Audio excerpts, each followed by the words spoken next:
As always, stay with us. Our Read the Buffalo News is coming up next. That makes reading. The following program is intended for listeners who are blind, have low vision, or another print disability that makes reading, holding a book, or turning a page difficult or impossible. The content is copyrighted by the respective publishers. For more information, please visit us on the web at nfradioreading.org. Your Niagara Frontier Radio Reading Service now presents a reading of articles and features from the Buffalo News for today, Friday, February 6th of 2026. Your readers today are Don Williams and J.J. Patak, and we'll start out with the weather, which is turning frightful again. We read this in the morning, and it's snowing out. It's Buffalo. It's what happens here in the winter. I've had it. Today we have on and off snow, accumulating 1 to 2 inches. Untreated surfaces will be slippery with a high of 28. Bands of lake effect snow and heavier squalls this evening, accumulating up to an inch. The late night flurry and the storm total snowfall of 1 to 3 inches. And then Saturday, tomorrow, will be a little snow in the morning with a high of 6 and a low of -1. And Sunday, low clouds and very cold with a high of 11 and a low of 5. Monday, cloudy and cold with a high of 19 and a low of 10 degrees. Tuesday, a high of 28 and a low of 24 with cloudy skies. Wednesday, low clouds again with a high of 30, heat wave, and a low of 18. And 31 on Thursday next week, a low of 21 and snow and sleet. And contrary to a false report on the internet, it was not -55 in Buffalo. I think that was a bit of a typo. It didn't get down to -5 either. For the area almanac, the high yesterday was 18, the low was 8. The normal high is 32, the normal low is 18. The record high was 60 degrees back in 1890. And the record low was -12. In 1918, and last year's high was 25. Last year's low was 18.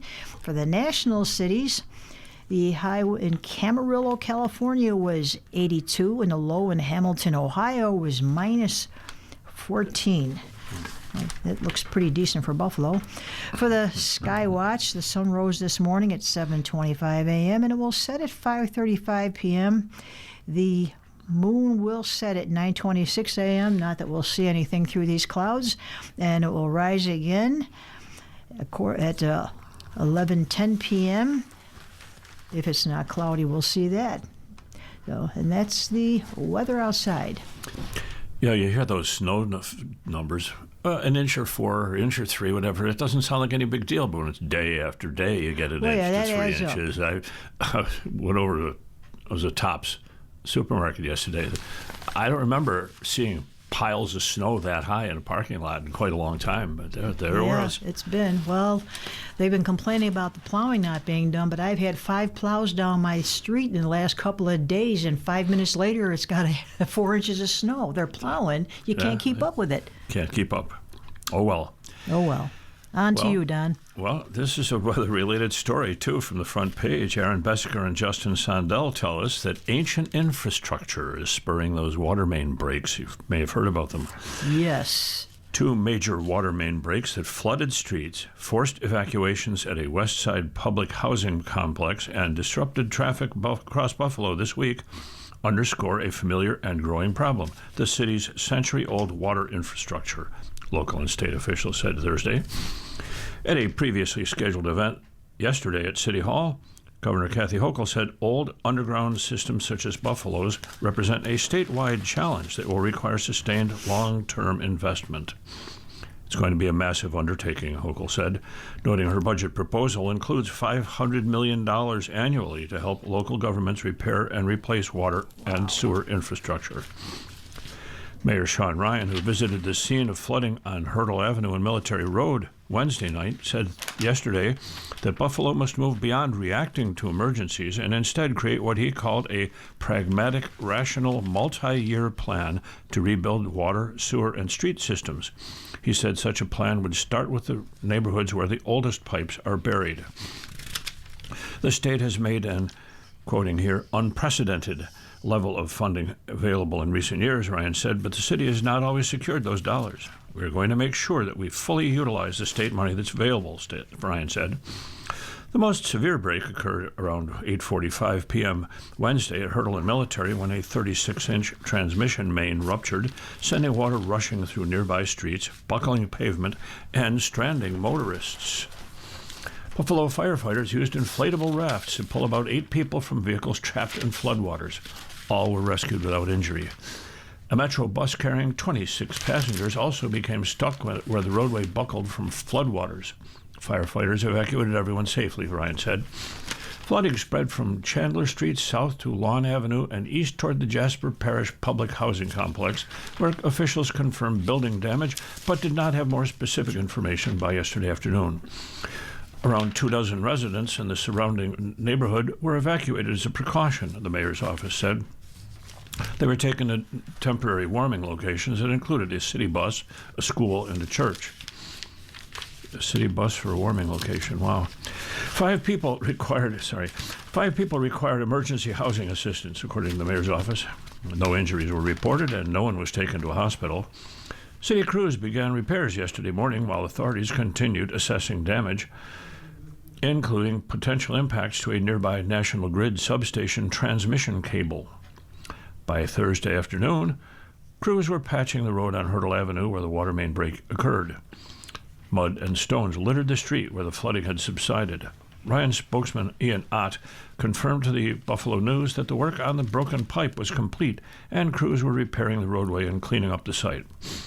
Meanwhile, a second water main break that also involved a 36-inch line was reported yesterday morning at Texas and Wecker Streets near East Delavan and Bailey Avenue. Deputy Mayor Benjamin Swanekamp said that the damaged lines are a result of both extreme cold and the stress placed on a fragile interconnected system. When one section fails, it puts pressure on nearby points, he said, noting that the Hertel military rupture occurred not far from a Hartwell Street main break repaired over the weekend. Our very ancient infrastructure continues to face challenges, Swanekamp said. He added the outcome could have been worse, crediting Buffalo firefighters for swift rescues in frigid conditions where hypothermia was a serious risk. Because of the flooding, Grabbyar's School of Excellence, West Hertel Academy, and Riverside Academy shifted to remote learning yesterday. This week's incidents are just the latest in a string of water main breaks. Sunday, Delaware Avenue and Hartwell Road flooding forced evacuations from 8 homes. Late January, a Hawley Street break flooded a roadway. December 3rd, a 10-inch main ruptured at South Park Avenue and Folger Street, cutting water service to about 40 homes. Crews continued repairs and damage assessments yesterday afternoon, and inspections were being expedited to determine when evacuated residents could safely return home. City officials advised anyone with property or vehicle damage to contact their insurance provider and, if necessary, file a claim with the Buffalo Law Department. Mike Doyle on Channel 4, the weather man on Channel 4 evenings, mentioned yesterday, we know why this happens. If you remember our high school physics, water expands when it freezes. And we've had really, really cold weather. We all know that. The ground has gotten colder than it usually does. And as the ground gets cold, it's easier for the water in it to freeze. Water freezes, it's trapped down there, and it expands and breaks the pipes. And we didn't have quite the snow death we typically do because the snow only gets down to 32 degrees, and that actually insulates the ground. So when we get these below zero temperatures, if there's not enough snow on the ground, it will freeze lower than that, which is... Yep. As much as we hate snow sometimes, it's getting to the point where I've had it. I already got to that point. It keeps the ground from freezing that cold. Exactly. So, well, let's move on to our next story.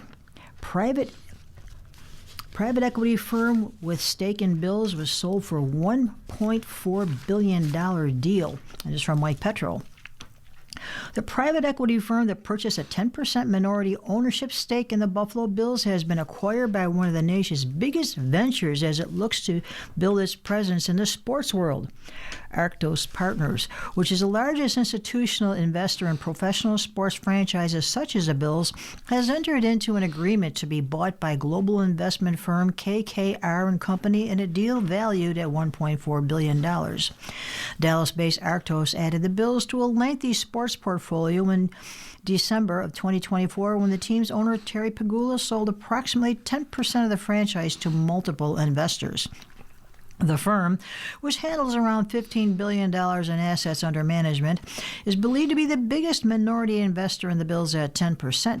After the NFL became the last of the major sports leagues in North America to allow private equity funding in 2024, Arctos quickly expressed interest in the Bills, likely identifying the team as a valuable partner because of the team's on-field success under Construction Stadium, which is scheduled to open this year, and a team whose national and international brand continues to grow.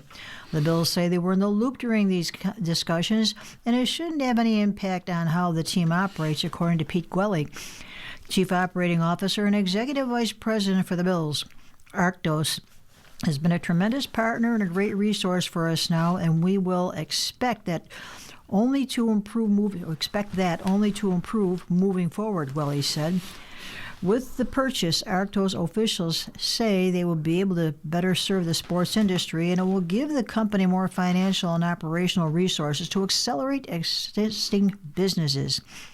The Bills joined a loaded Arctos sports portfolio that includes 6 Major League Baseball, 5 National Hockey Leagues, 2 National Basketball League, and 2 European soccer and 2 auto racing teams, all racked up since the firm was founded in 2019.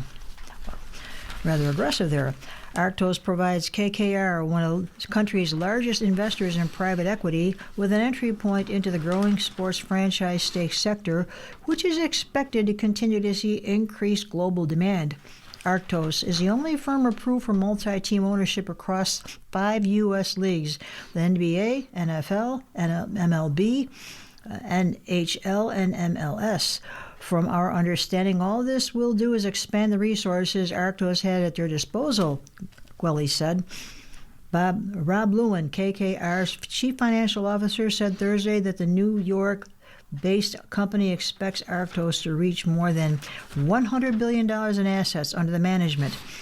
This would make Arctos a significant contributor to KKR's long-term earnings profile.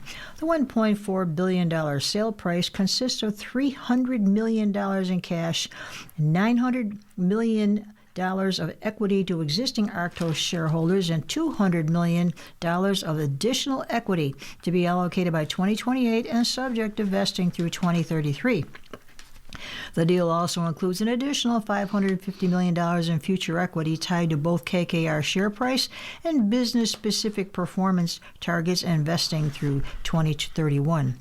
Arctos has created a distinctive and scaled platform across sports investing and capital solutions for asset managers, and the team has extensive experience in secondaries, 3 areas where we see significant long-term opportunity, Joe Bay and Scott Nuttall, co-chief executive officers of KKR, said in a statement. The team has complementary strengths, strong cultural alignment, and an entrepreneurial approach that fits well with KKR, they added. A private equity firm is now allowed to invest in a maximum of 6 NFL teams at once. Those firms must keep their team shares for a minimum of 6 years. Arctos was one of those 8 funds approved by the league. The NBA, NHL, MLB, MLS, and NWSL allow up to 30% of the franchise to be owned by private equity firms. Adding private equity firms should be a boon for NFL teams who can now sell shares for millions of dollars while not giving up any day-to-day control of the franchise. A share for millions? I guess I can't buy that tomorrow. I guess not. From the District of Columbia, Democratic Senator Alyssa Slotkin of Michigan is refusing to voluntarily comply with a Justice Department investigation into a video she organized urging U.S. military members to resist illegal orders, escalating a dispute that President Trump has publicly pushed. In letters first obtained by the Associated Press, Slotkin's lawyer informed U.S. Attorney for the District of Columbia, Jeanine Pirro, that the senator would not agree to a voluntary interview about the video. Slotkin's legal team also requested that Pirro preserve all documents related to the matter for anticipated litigation. Slotkin's lawyer separately wrote to Attorney General Pam Bondi, declining to sit for an FBI interview about the video and urging her to immediately terminate any inquiry. The refusal marks a potential turning point in the standoff, shifting the burden onto the Justice Department to decide whether it will escalate an investigation into sitting members of Congress or retreat from an inquiry now being openly challenged. Last November, Slotkin joined 5 other Democratic lawmakers, all of whom previously served in the military or at intelligence agencies, in posting a 90-second video urging U.S. service members to follow established military protocols and reject orders they believed to be unlawful. The video sparked a firestorm in Republican circles and soon drew the attention of Trump, who accused the lawmakers of sedition and said their actions were punishable by death. Yes, they violated the Uniform Code of Military Justice by quoting the Uniform Code of Military Justice. Really? The Pentagon later announced it had opened an investigation into Arizona Senator Mark Kelly, a former Navy pilot who appeared in the video. The FBI then contacted the lawmakers seeking interviews, signaling a broader Justice Department inquiry. Let's hope it goes nowhere. Oh, my goodness. Sorry. Well, we're going to move on to editorials, but you're listening to a reading of today's Buffalo News on your Niagara Frontier Radio reading service. It is 16 minutes past the hour. And onward and upward. Arts programming, fans' generosity, and local birding soar to new heights. I love these plays on words. Indeed. They make us so much fun to read. Western New York's arts and culture scene is inclusive and encompassing a global dynamic fabric. The curator of the Buffalo AKG Art Museum's most widely visited exhibits is one of those responsible for that. Andrea Alvarez recently obtained the new title of curator after previously serving as assistant and associate curator at the AKG. As reported by the News' Deidre Williams, Alvarez has big plans. Global plans. She said one of her goals in her new role is to showcase a more diverse range of contemporary art, maintaining, of course, the museum's usual high standards. Her focus? Contemporary art with a specific interest in the work of Latin American artists. Alvarez worked her way up at the museum, starting in 2017 as curatorial assistant, before becoming assistant curator in 2021 and associate curator in 2023. That time will have served her well. Her knowledge of the museum's collections, its programming, and its audience will help her shape exhibitions that speak to Western New York residents.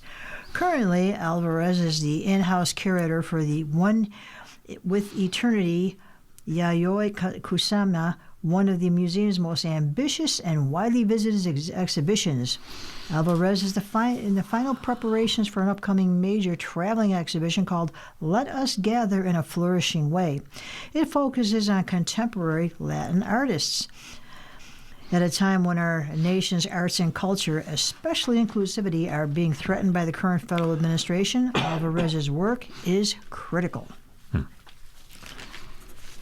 The next piece in this, fans give.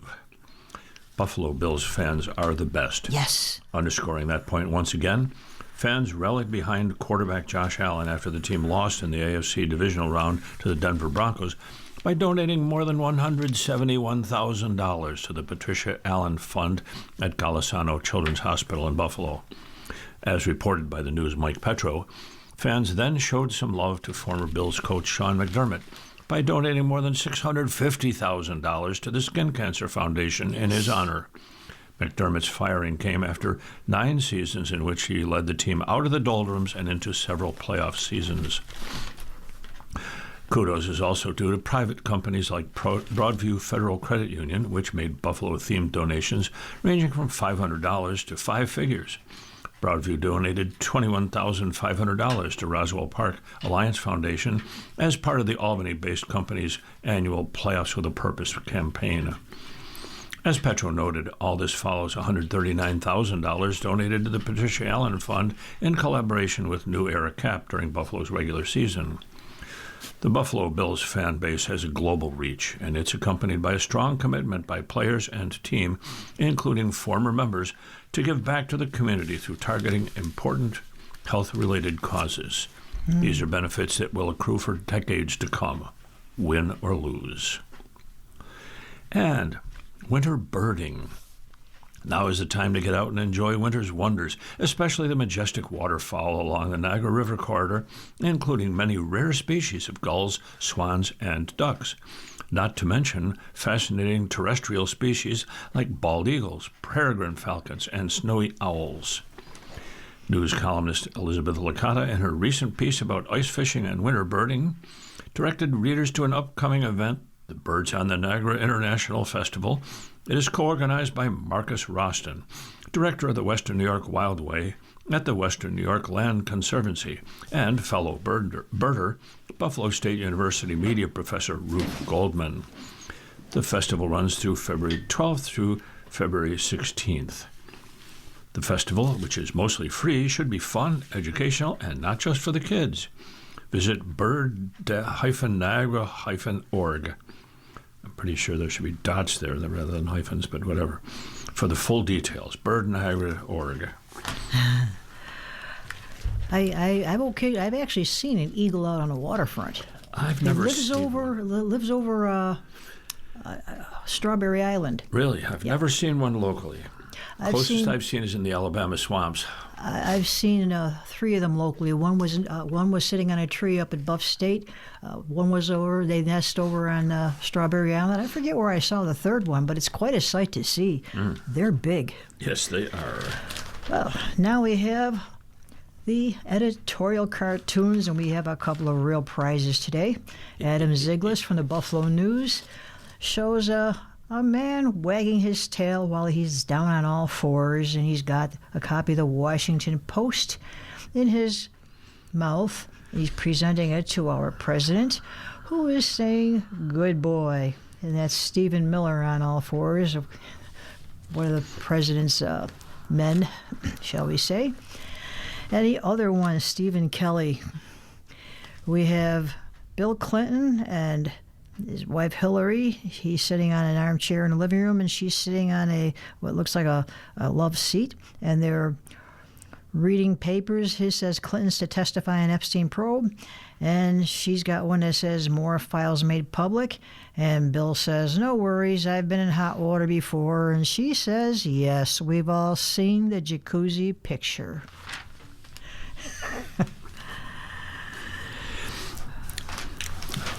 We're going on without comment. Yeah, we'll leave that one alone. We're not supposed to comment.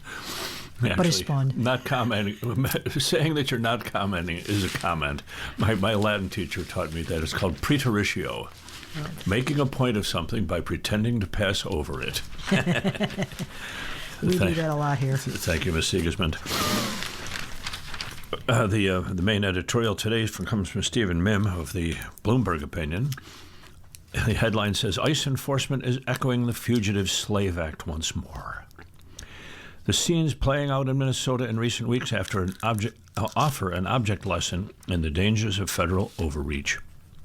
After the killings of 2 American citizens, to say nothing of the brutal treatment of immigrants, both legal and otherwise, the outrage is palpable and growing. This is yet another moment when a little history might have helped Donald Trump. The president is apparently blissfully unaware that many attempts to deploy the federal government to impose unpopular policies on an unwilling populace don't just fail. They end up destroying those foolish enough to wield that power in the first place. Case in point, the Fugitive Slave Act of 1850, a deeply unpopular law that effectively radicalized large swaths of the American electorate. It led to widespread civil disobedience, the destruction of a major political party, and, thankfully, accelerated the end of slavery itself. Its lessons are ones Republicans should ponder, and fast. The act was part of a larger set of bills known collectively as the Compromise of 1850, which sought to balance ever so delicately the political interests of the North and South on the question of slavery. This was in the wake of the admission of territory acquired during the Mexican-American War, and the measure was a concession to pro-slavery forces. It gave Southerners a reliable means to recapture enslaved people who had run away. An enslaver need only provide a basic affidavit to a federal marshal to have a suspected fugitive arrested, at which point the detainee would be brought before federal judges or, just as often, federal appointees known as commissioners who would hear the case. Defendants who found themselves before a commissioner could not challenge their detention and had no right to a trial by jury. And instead, the commissioner alone would rule on their case. A decision to return an alleged fugitive to slavery netted commissioners $10, which is roughly $428 today, versus $5 if they denied the request. A bizarre incentive structure. At the time, abolitionists committed to the eradication of slavery remained a small minority, with most Northerners belonging either to the Whig or Democratic parties. Many of these voters believed that preservation of the Union should come before opposition to slavery. The passage of the Fugitive Slave Act helped shatter this consensus and brought abolitionism far closer to the mainstream. In the wake of the legislation, Northerners performed vigilance committees designed to thwart these renditions. In several well-publicized cases, abolitionists spirited fugitives away to Canada and otherwise undermined efforts to implement the law, infuriating Southerners. In 1854, an opportunity presented itself when Anthony Burns, an enslaved man, fled Virginia and settled in Boston, the center of abolitionist sentiment in the U.S. and kind of a sanctuary city for runaways. When his former owner traveled to Boston and demanded his rendition, it set in motion events that transcended the fate of one man. The arrest and arraignment of Burns initially proceeded as the law intended. When locals got wind of what happened, though, they mobilized, turning out thousands to protest the arrest. Crowds formed, and speakers such as former mayor of Roxbury channeled the spirit of the American Revolution when he decried the boast of the slaveholder that he will catch his slave under the shadow of Bunker Hill. Matters quickly escalated. A mob attempted unsuccessfully to rescue Burns, killing a federal marshal. In response, President Franklin Pierce, a Northern Democrat, threw his lot with enslavers, dispatching over 1,000 federal troops to occupy Boston and instructing his subordinates to incur any expense necessary to return Burns to captivity. After the presiding commissioner issued a ruling remanding Burns back to Virginia, the fugitive was escorted out of the courthouse by federal troops and a motley collection of hired thugs that one observer characterized as the worst blacklegs and pimps of the city. That's descriptive. The rest of the city enraged, lining the streets screaming "kidnappers" at the soldiers while hurling bottles and other trash. Local businesses closed for the day. Buildings were draped in black fabric as if observing a funeral. Mary Seaver, daughter of a former mayor of Boston, wrote her father, reporting that almost all are unanimously in feelings of indignation and mortification and humiliation. Moderates who had previously counseled compliance with the Fugitive Slave Act now joined the resistance. Amos Lawrence, a wealthy cotton merchant, memorably described the city's collective conversion. "We went to bed one night, old-fashioned, conservative, compromise Union Whigs, and woke up stark mad abolitionists." Others across the country watching the spectacle underwent their own conversions. The idea that a dangerous slave power was hell-bent on expanding the reach of slavery throughout the nation now became an article of faith for many Northerners. The Burns case played a key role in that shift, as did the simultaneous passage of the Kansas-Nebraska Act of 1854, which opened the door to slavery in territories previously held off-limits. The result was the destruction of the Whig Party, while the Democratic Party sustained crippling losses in the North in the midterm elections. The anti-slavery factions from these established parties came together in the newly formed Republican Party, which would quickly vault to a dominant position, electing Abraham Lincoln president in 1860. Which brings us to the present. Trump's takeover of that same party is now complete, and he has used his control over it to implement a series of increasingly unpopular immigration policies foisted at gunpoint on a restive citizenry. He may believe that ostentatious demonstrations of federal power will cow his opponents, but history, which has a funny way of repeating itself, suggests otherwise. Yes, it does. Well, you are listening to a reading of today's Buffalo News on your Niagara Frontier Radio reading service, and the time now is 29 minutes past the hour, and we move on to My View. Reading graphic novels brings joy. This is from Kristen Starkey of West Seneca, who escapes into the world of graphic novels. Sometimes we need to look to fictional heroes for hope when news headlines show nothing but misery. Reading fiction reminds us that while things seem horrible now, good prevails in the end. We just can't see it right now. Turn off the TV, put down your phone, and fall into a good book. I fell in love with graphic novels, also known as comic books, when I worked at the Orchard Park Library. I like that, comic books. These books have come a long way since the 1970s, when all Batman needed to do was to use his fists to stop crime. Today's books tackle the root of crime, such as poverty and broken justice systems. There are still lots of dynamic action scenes with villains who look like lizards, but sometimes are also greedy land developers.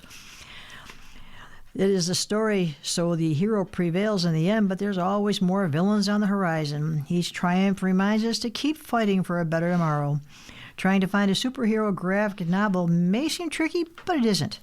Most movies about superheroes pull storylines from graphic novels, and a quick Google search of Superman movie inspiration will give you results instantly. The upcoming Supergirl movie is being adapted from Supergirl, Woman of Tomorrow by Tom King and Bilquis Evely. The 2005 film Batman Begins drew heavily from Batman Year One by Frank Miller. The books tend to have more depth because some visual elements and plot lines don't translate to film well. Superhero movies only scratch the surface of what graphic novels have to offer. There are also graphic books that tackle nonfiction. Art Spiegelman's famous Maus depicts the Holocaust using mice and cats. Alison Bechdel's Fun Home is about growing up in a funeral home with her closeted father. Marjane Satrapi's timely Persepolis uses black and white drawings to depict life during the 1979 Iranian Revolution.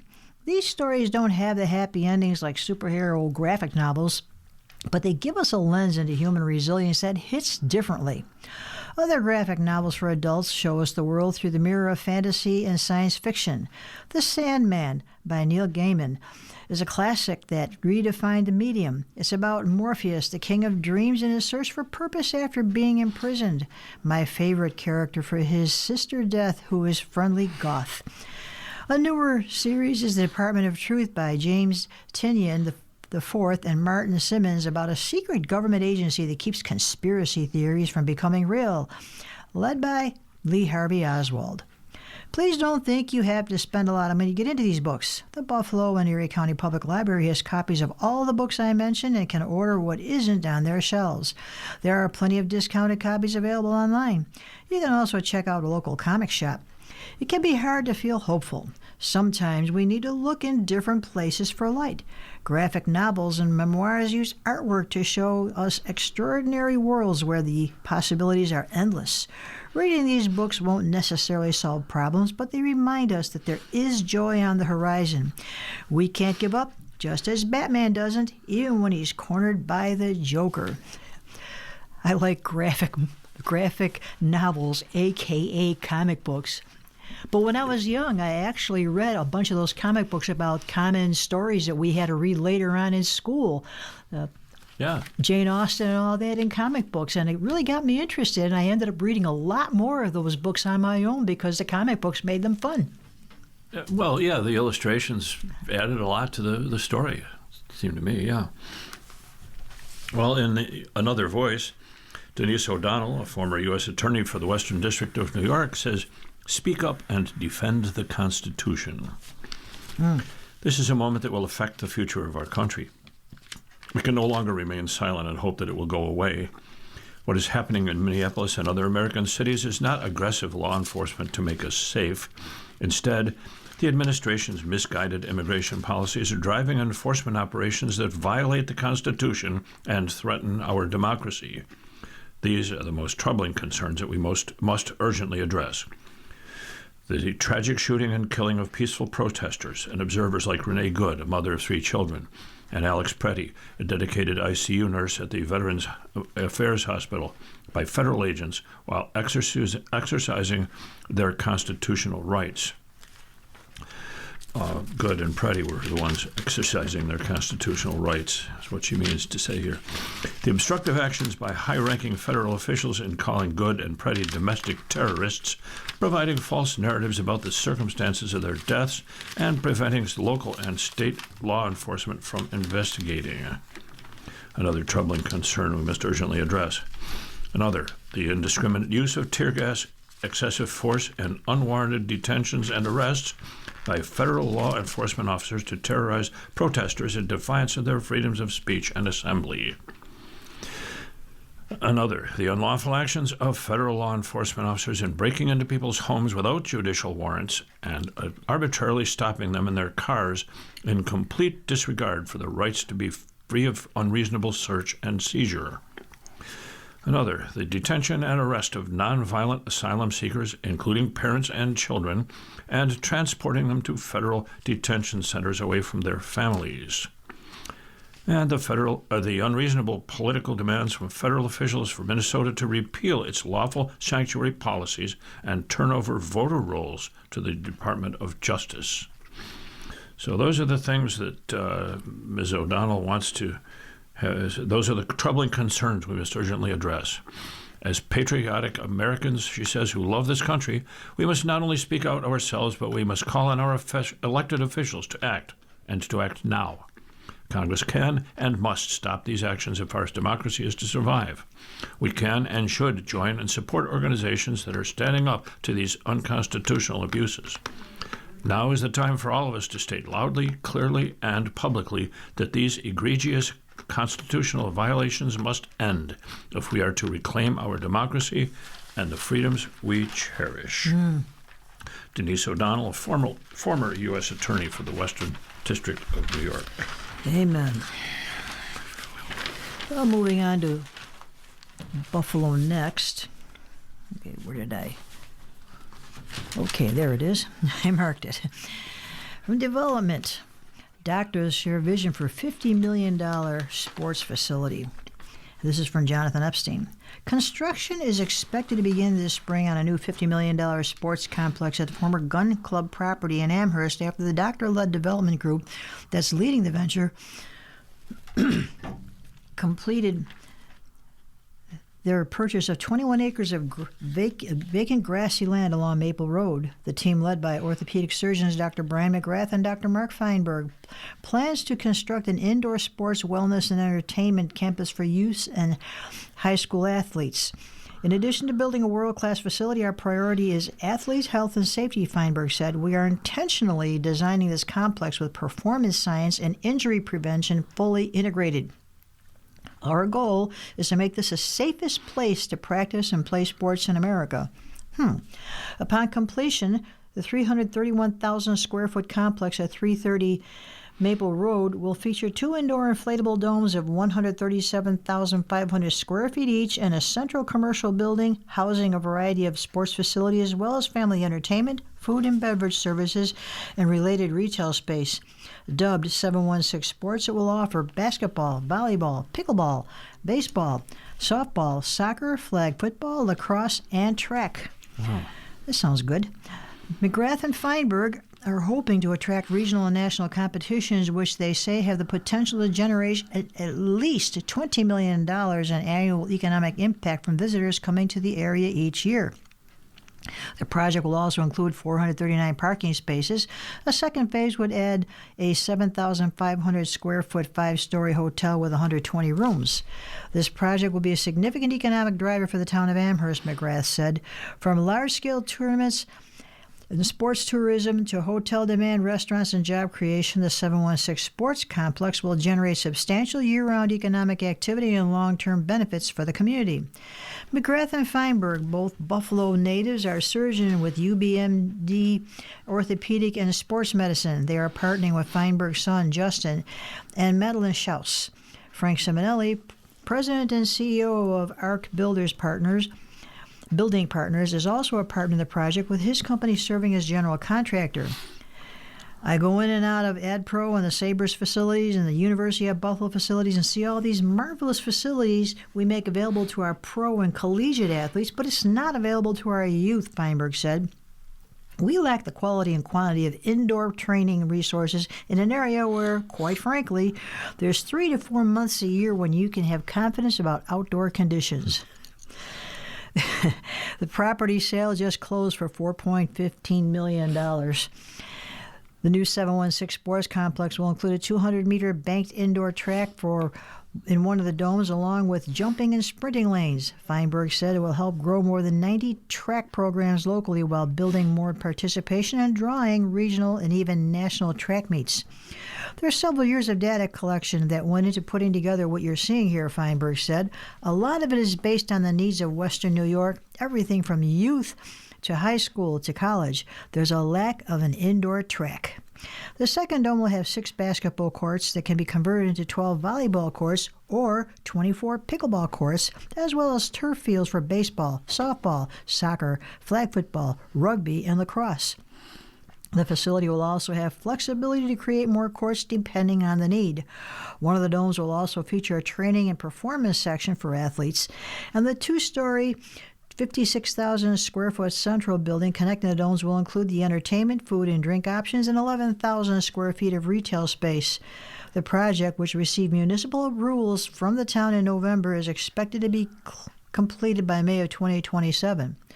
Well, that's a rather aggressive building project. I know Really? I know where it's going. It's pretty big space over there, right near where I think it's the 290 comes in, and the 990.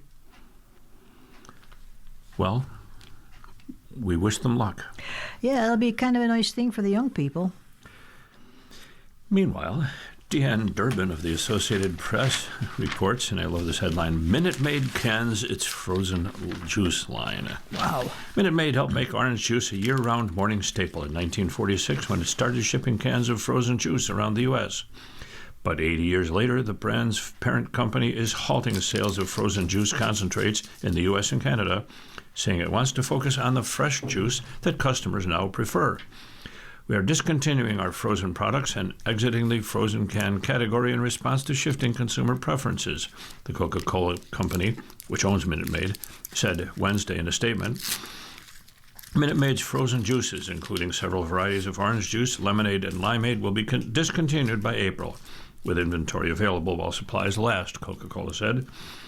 For generations, Americans who wanted orange juice without the work of squeezing fresh fruit cracked open a can and watched a cylinder of frozen juice go kerplunk into a pitcher. The concentrated juice was mixed with water to make it ready for drinking. In 1946, Vacuum Foods Corporation became the first U.S. company to ship frozen juice across the country, according to Coca-Cola. It named the product Minute Maid. Vacuum Foods eventually changed its name to Minute Maid as well. Rival Tropicana, which still sells frozen canned juice, was founded in 1947. Coca-Cola acquired Minute Maid in 1960, and 13 years later, Minute Maid introduced ready-to-drink orange juice, which was sold in the refrigerated case instead of the freezer, and let consumers skip the step of mixing it up. Minute Maid added lemonade and fruit punch to its lineup in 1980. In recent years, orange juice has struggled as other options like energy drinks and protein smoothies have flooded the market. Skyrocketing prices due to poor weather conditions in Brazil and Florida haven't helped. A 12-ounce can of frozen orange juice cost an average of $4.82 in December, up 13% from the prior year, according to U.S. government data. Consumers also increasingly question the added sugar in juices. Minute Maid launched zero-sugar versions of its fresh juices in 2020, but its frozen juices have languished along with the broader frozen juice category. U.S. sales of frozen beverages fell nearly 8% in the 52 weeks ending January 24th, according to the market research firm Nielsen IQ.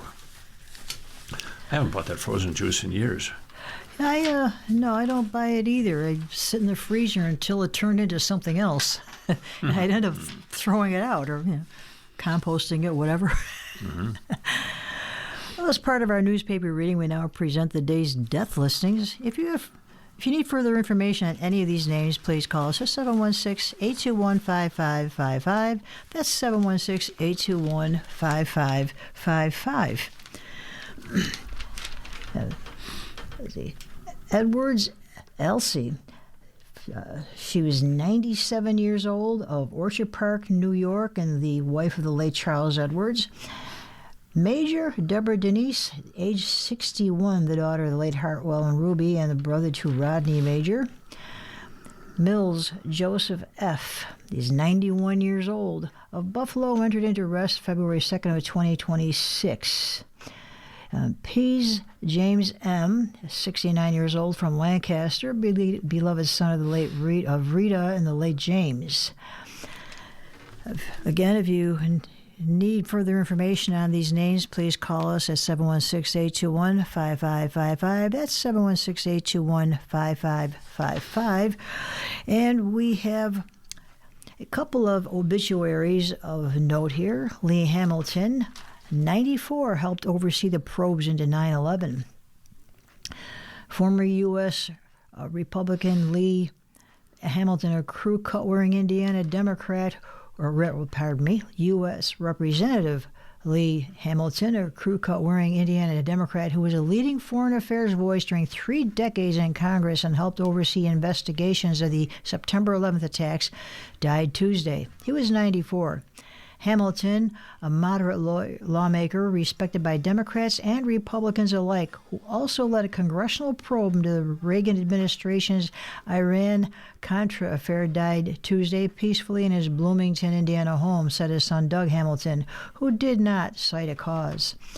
The elder Hamilton was at the forefront of congressional opposition to the 1991 Persian Gulf War waged by President George H.W. Bush and advocating continued economic sanctions against Iraq before military action over its invasion of Kuwait. He decided against seeking re-election in 1998, and after leaving Congress, that he believed that the U.S. needed to be regarded around the world as more than a leader of military coalitions. The United States must be seen as an optimistic and benign power, Hamilton said in 2003. We must speak and act as a source of optimism, a beacon of freedom, a benign power forging a consensus approach toward a world of peace and growth and freedom, and American power must be accompanied by American generosity. President Barack Obama presented Hamilton with the Presidential Medal of Honor in 2015, saying during the ceremony that Hamilton was a man widely admired on both sides of the aisle for his honesty, wisdom, and consistent commitment to bipartisanship. Indiana mourns the passing of Lee Hamilton, a man whose life embodied integrity, civility, and public service, Indiana Governor Mike Brown, a Republican, said in a statement on Wednesday. The former Indiana governor and former Vice President Mike Pence, a Republican, said in a statement that while their politics differed, his respect for Hamilton was boundless. After serving in Congress, Hamilton continued with his interest in foreign affairs and congressional reform as director of the Washington-based Woodrow Wilson Center. He also spent time as a faculty member at Indiana University, which in 2018 named its School of Global and International Studies after Hamilton and longtime Republican Senator Richard Lugar, who died in 2019. Hamilton's son said he took his father into his office on Monday, the day before he died. He believed in doing as much good as he could for as long as he could, Doug Hamilton said in an interview with the Associated Press. Hamilton and his wife Nancy were married for 58 years after meeting while students at DePaul. She died in 2012. He's survived by 3 children, 5 grandchildren, and 1 great-grandchild. A great man. And Lamont McLemore, 90, a founding member of the Fifth Dimension. Singer Lamont Lamore, a founding member of vocal group The Fifth Dimension, whose smooth pop and soul sounds with a touch of psychedelia brought them big hits in the 1960s and 70s, has died. He was 90. McLemore died Thursday at his home in Las Vegas, surrounded by family. His representative, Jeremy Westby, said in a statement, he died of natural causes after having a stroke. The Fifth Dimension had broad crossover success and won 6 Grammy Awards, including Record of the Year twice for 1967's Up, Up, and Away and 1969's Aquarius and Let the Sun Shine In. Both were also top 10 pop hits, with the latter a mashup of songs from the musical Hair, spending 6 weeks at number 1. He also had a parallel career as a sports and celebrity photographer whose pictures appeared in magazines including Jet.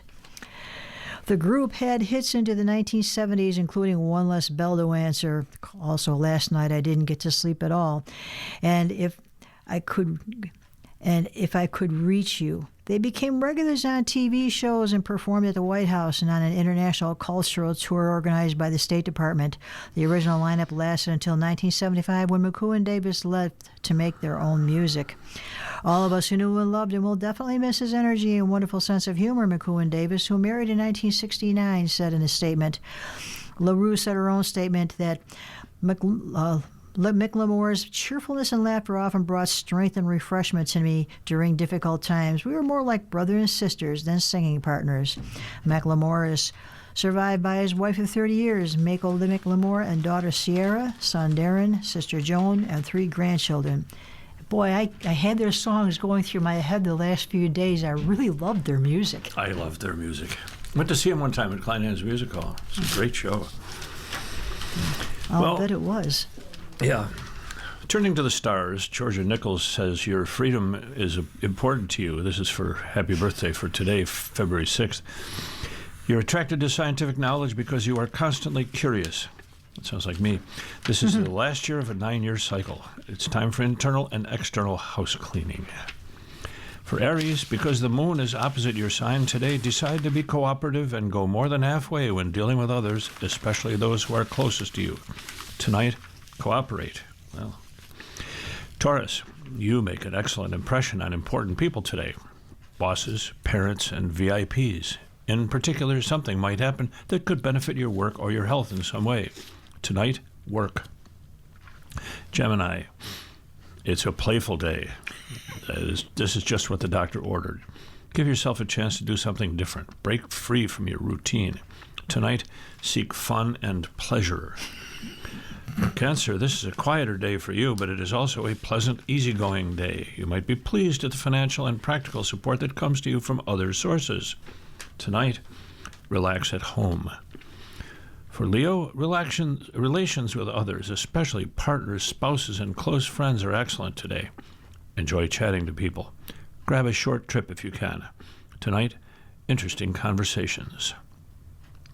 Virgo, this is a favorable day for financial dealings as well as related to your job or your health.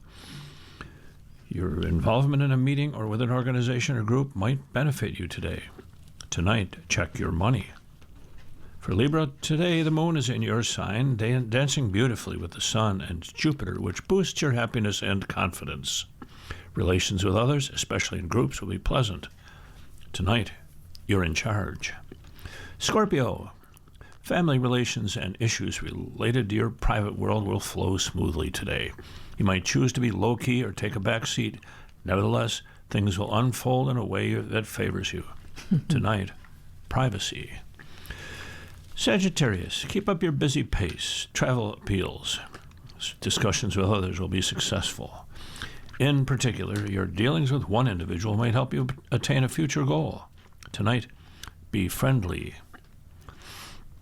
Capricorn, people will notice you today. They will respect you in terms of financial discussions or financial forecasts because you are keen to share your ideas with others. Tonight, be modest. Aquarius, this is a wonderful day to travel, learn something new, or do anything to expand your horizons. Work-related travel might occur. Tonight, explore. And Pisces, today, chatty Mercury moves into your sign to stay until mid-April. This is unusual. Normally, Mercury is in your sign for about 2 weeks. Tonight, check your finances. Well, she likes to talk about the stars, and she has a whole bunch of stars for these forecasts today. 2 of them are for predicting average day for people, and all the rest of them are either dynamic or positive. So it looks like a real good day for the whole panoply of Good thing, because it's snowing outside and cold. Well, here we are. It's Buffalo. It snows. Yeah, how novel, it's snowing. Today, in history, in 1778, during the American Revolutionary War, the United States won official recognition and military support from France with the signing of the Treaty of Alliance in Paris. That's sort of revisionist history when they write it like that. There was no United States in 1778. There was a bunch of colonies fighting for independence, but later became the United States. Okay, we understand that. Close enough. In 1862, during the Civil War, Fort Henry in Tennessee fell to Union forces. In 1899, a peace treaty between the United States and Spain was ratified by the U.S. Senate. The treaty ended the Spanish-American War and ceded the Philippines, Puerto Rico, and Guam to the United States. A lot of military history in there today on the state.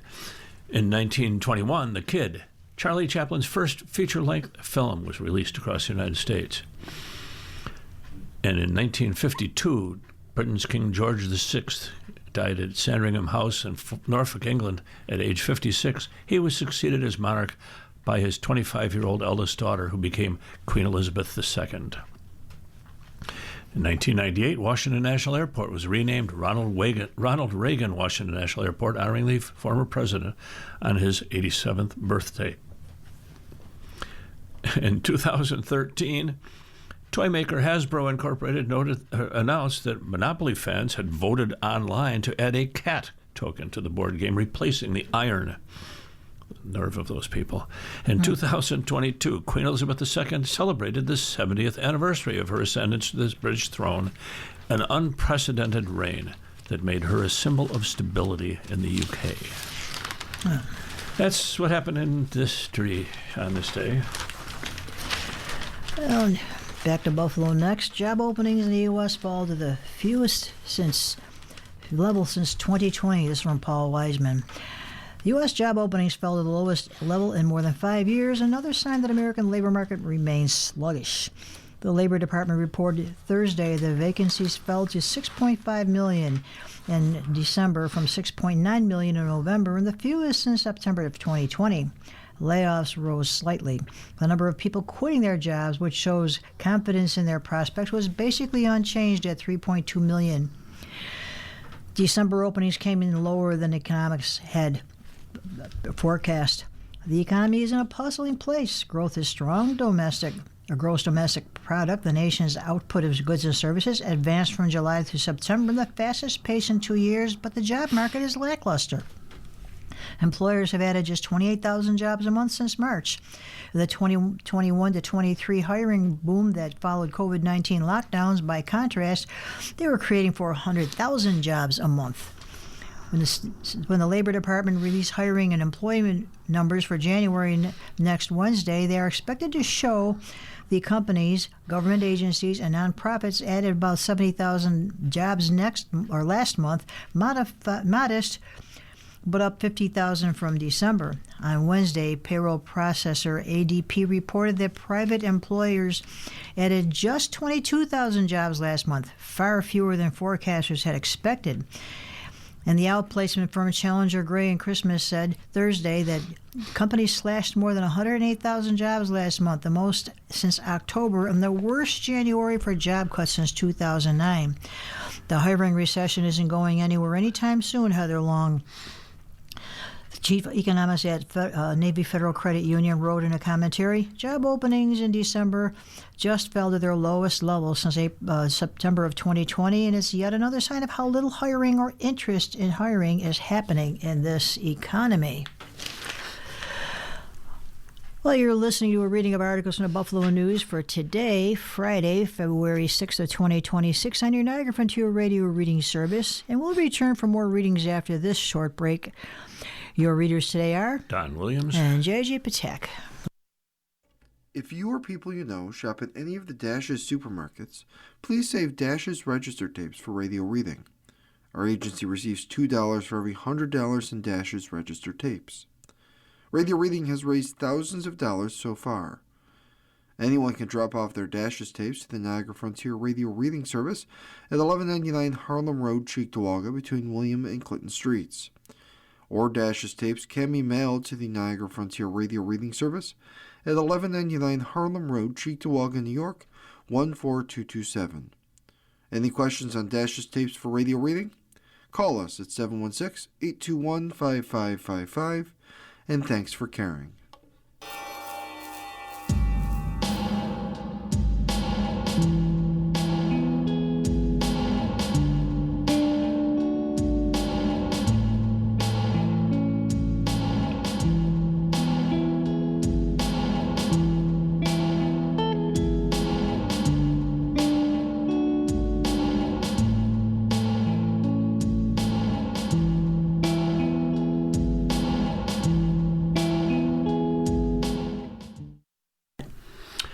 And we're back. We'll continue now with our reading of articles from today's Buffalo News. Your readers are J.J. Patek and Don Williams. Turning to the local news, last January, 10 people were shot in Buffalo. Fast forward to the first month of this year when there were 3 people shot. These figures are just the latest statistics to demonstrate a significant reduction in gun violence in the city compared to 5 and 6 years ago, when roughly 1 person was shot every day over the course of the year.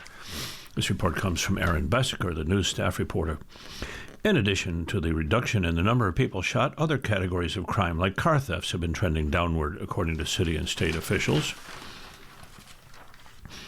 The drops in shootings, homicides, and other crime statistics in Buffalo were touted yesterday, by Governor Kathy Hochul during a visit to City Hall. With record low levels of gun violence, the governor said the immediate future calls for doubling down on what works.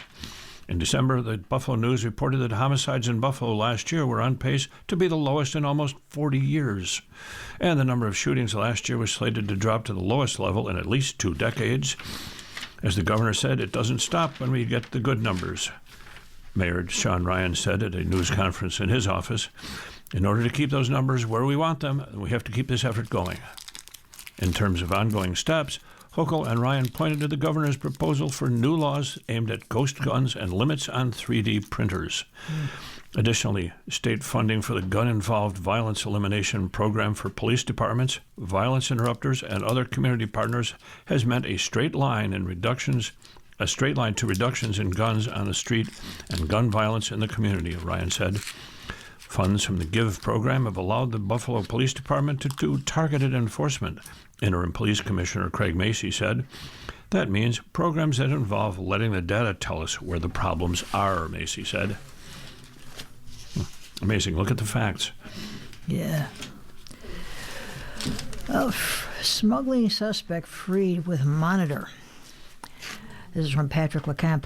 A lawyer charged with smuggling an Israeli man across the Rainbow Bridge into the United States was ordered released from custody Thursday and placed on home incarceration as his case proceeds.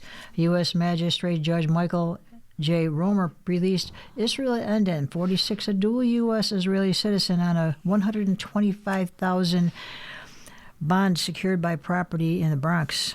Elazar Wigdarovich, 33, the man U.S. Customs and Border Protection officers found hiding under luggage in the rented SUV a month ago, has already pleaded guilty to improper entry. Romer sentenced him to time served. He was turned over to Immigration and Customs Enforcement, and he remains in that agent's custody ahead of deportation. Attorney Robert Singer, who represents Enden, said the nature and circumstances of the alleged felony offense warranted his release with conditions. Wigdarovich was not a terrorist, a child, or a trafficking victim, Singer told the judge. No weapons were found. No officers were injured or placed in the danger during the border crossing. Okay. On the page here. And Enden was cooperative as he was questioned by authorities. Enden denied that he knew a man was hiding in his vehicle. A Homeland Security Investigation Special Agent who questioned Enden told the court it would be unreasonable to believe that Enden was unaware of another person inside the vehicle. Born in the United States, Enden lives in Israel with his wife and 3 children, a home valued at $700,000, prosecutors have said. But as his case proceeds, Enden will rent and live in an apartment located near Shabbat Knesset Center in North Buffalo. The judge ordered Endon placed on radio frequency location monitoring and allowed him to leave the apartment only to attend medical appointments, court hearings, and religious services. Singer said cases like this that involve those with no prior criminal history usually do not result in a jail sentence, and even when courts do impose incarceration as a sentence, it's 1 month or less. The charge carries a maximum penalty of 5 years in prison. Endon was born in the New York City area and lived in New York State until 2011 when he went to Israel for college. As an Orthodox Jew, Endon felt comfortable in Israel and stayed there and applied for citizenship in Israel.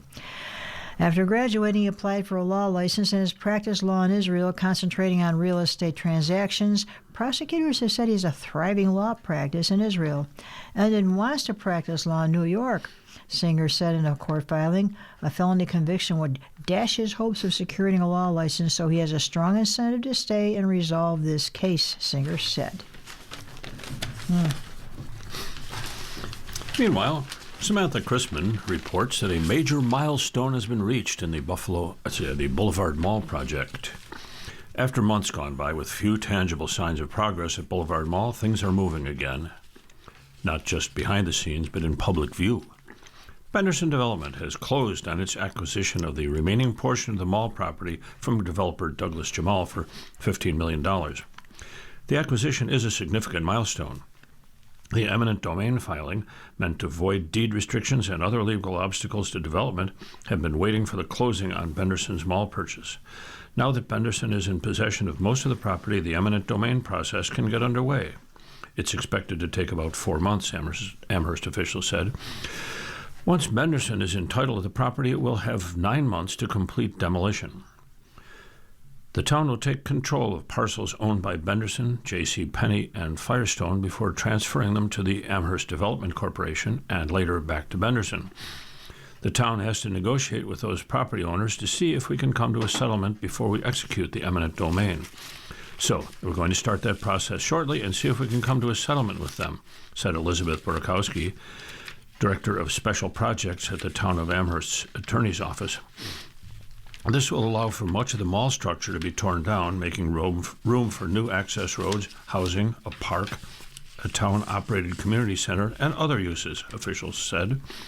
But that doesn't mean the company is ready to share its plan for the property, which had initially been envisioned as a dramatic overhaul into a town center, complete with stores, housing, and community spaces.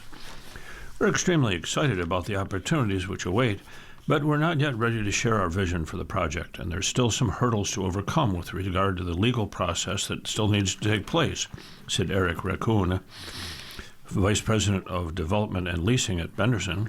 The legal process has to see its way through, which will be followed shortly thereafter by the next steps, which, as has been laid out, includes some elements of demolition and infrastructure, he said. Raccoon expects demolition to progress pretty quickly. Inline tenants at the mall, including Taste of China and the screening room, had been given until February 28th to move out. Corridors have been boarded up and are in the process of being secured as a step in the coming demolition process. Douglas Development had taken steps to make the mall's large corridors less costly to heat and maintain.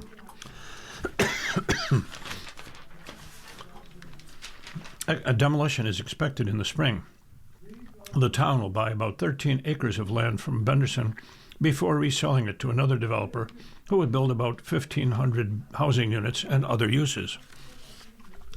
Town of Amherst Supervisor Sean Levin said he is excited for things to get moving and for residents to start seeing real progress. He believes Benderson Development is motivated to move quickly on its part as well. People are going to start seeing activity on their parcel by the spring, summer, he said. So at that stage, it's getting real. And we're no longer carrying this zombie older mall. We're moving forward with an absolute Western New York hub of activity. The closing of the deal comes as Jamal's real estate empire in Buffalo and Washington, D.C. is coming under intense financial pressure as the Washington market is weakened in the wake of the Trump administration's government staffing and lease cuts. That's left Jamal strapped for cash at a time when rising costs, high interest rates, and unfavorable loan terms have stalled most of his Buffalo projects.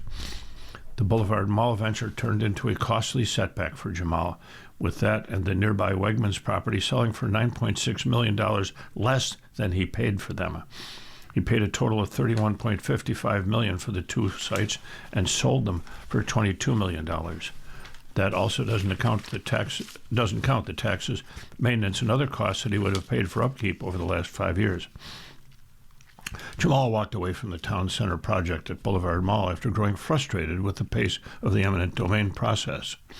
Florida-based Benderson is known for its extensive retail property holdings and development throughout western New York, including nearby in Amherst at the Boulevard, a retail plaza on Niagara Falls Boulevard.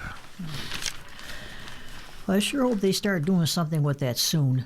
Well, they've boarded up all the corridors, they said here, and that means that the only places you can go are stores like Macy's, J.C. Penney's that have a entrance from the outside. But I also believe that at least one of them is closed.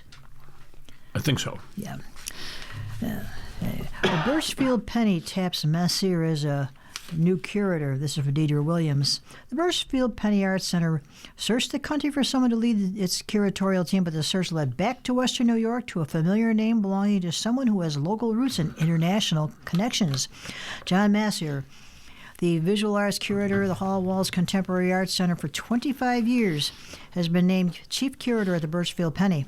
His extensive experience and dedication to the region as artist made him uniquely suited to head Birchfield Penny's curatorial team, according to Scott Propick, Birchfield Penny's executive director.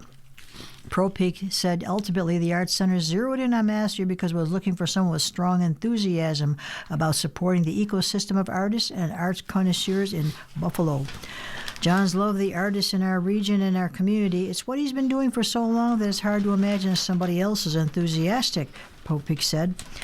Messier, who will be leaving Hall Walls in March for his position at Birchfield Penny, has worked with artists from all over the world and will focus on making connections for artists here that will help them grow their careers, Popick said.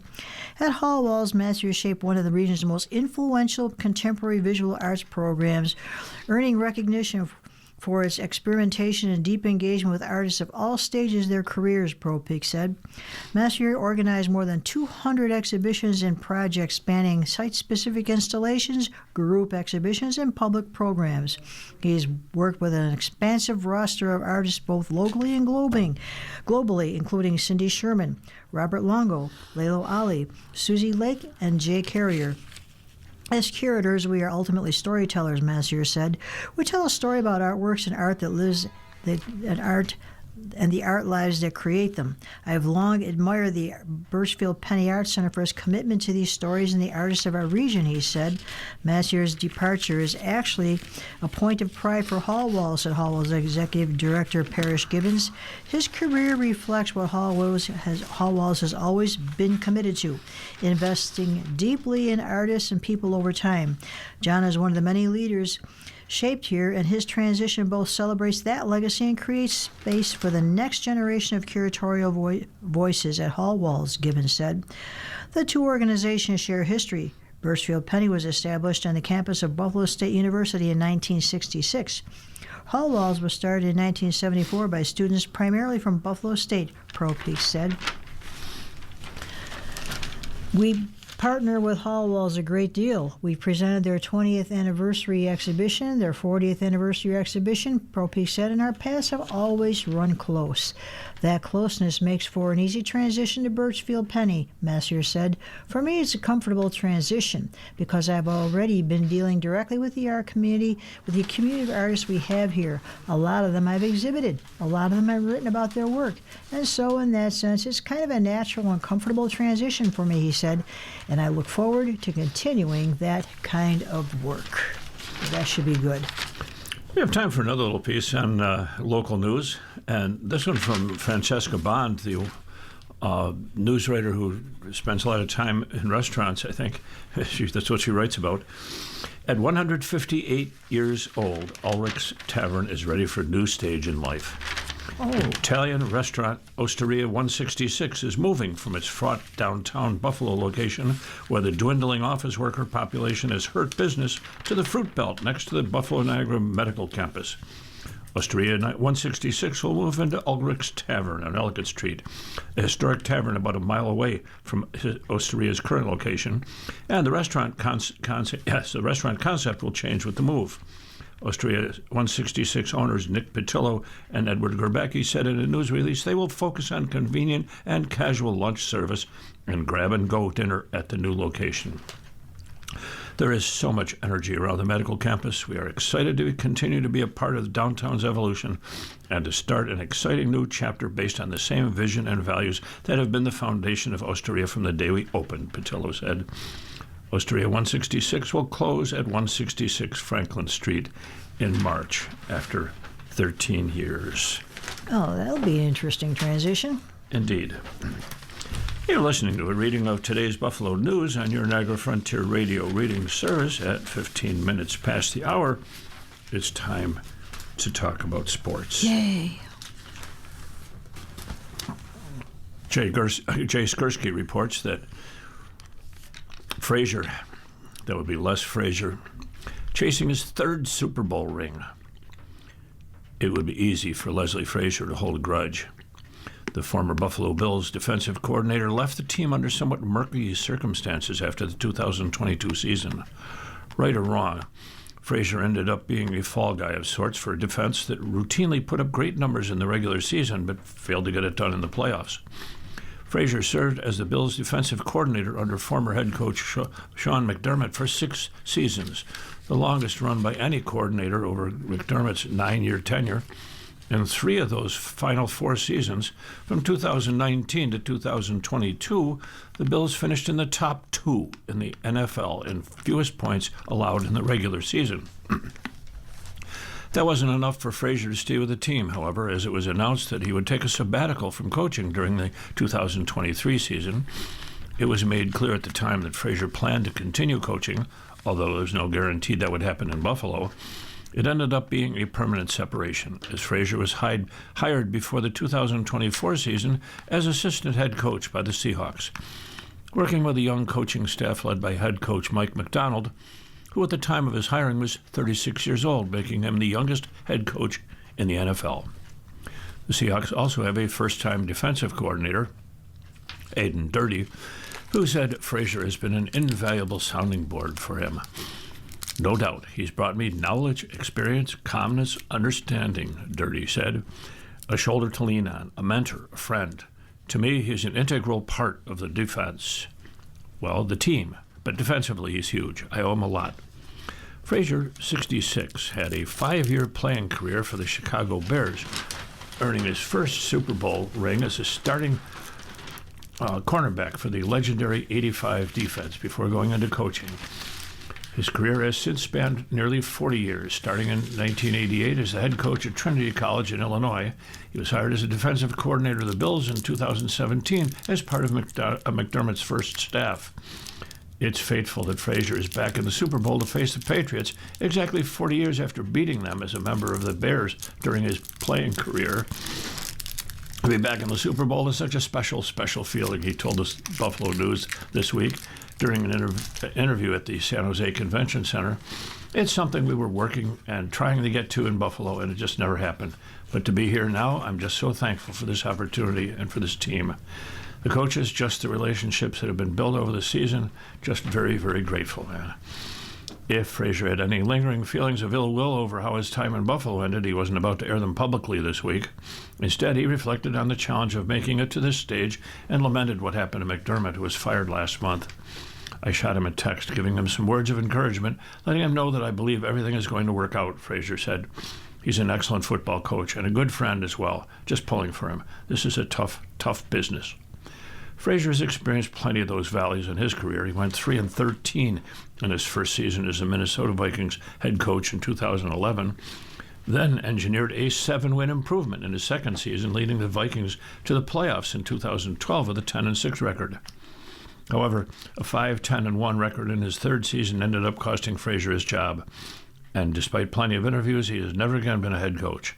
He understands well, then, Bills fans who, with each passing year of quarterback Josh Allen's career, fear that Super Bowl moment will never come. Frazier, however, doesn't share that belief. I think every year Josh is under center. You have a chance to go to the Super Bowl, Frazier said. I just believe so much in him. I think it will eventually happen. It's tough no matter how great you are. I'm pulling for Josh. I'm hoping that one day he'll get his ring and maybe multiple rings. But to be able to get that first one, I believe it's going to happen, yes. Frazier will be after his third ring Sunday when the Seahawks face the Patriots at Levi's Stadium in Super Bowl 60. He won his second as an assistant coach with the Colts in 2006. He just brought an understanding and a presence of experience. We have a young team, and for somebody who's been around football as long as he has been around football is super special. Seahawks safety Julian Love said, "We love him. He's on point every single day. We do extra work with him after every single practice. We have the entire year." Well, good for them. We'll see how it goes. Well, we have those teams on, and I am rooting for the Seahawks. Oh, they were my late son's favorite team. I'll be rooting for them. I have a couple of reasons to do it, but... we won't mention the Patriots as a reason. well, that's one of them. There's more than that, but... More pre-ratio. The Olympics are ready to go. New era arrives. This is from Andrew Damp of the Associated Press. From Cortina d'Ampezzo, Italy.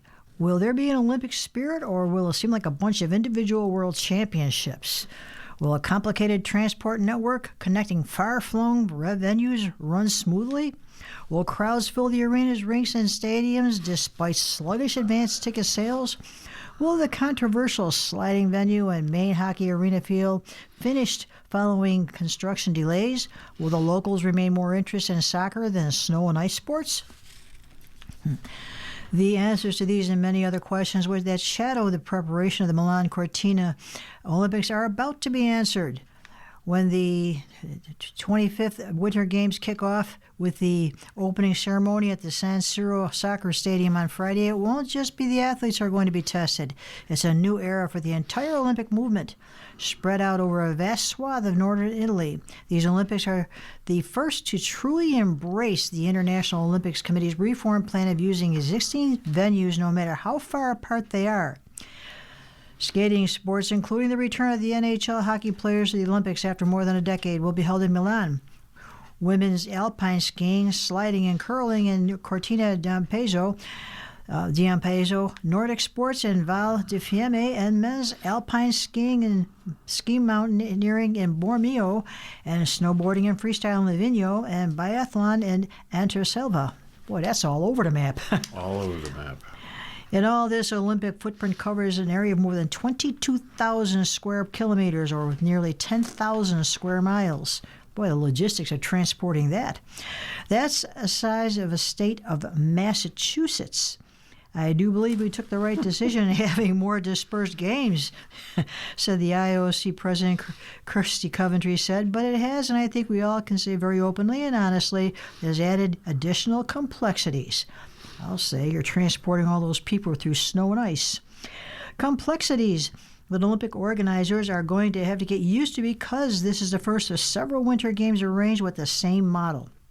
The 2030 French Alps Games don't even have a host city in its name. Same for Utah in 2034, and probably for Switzerland been the only candidate for 2038, too.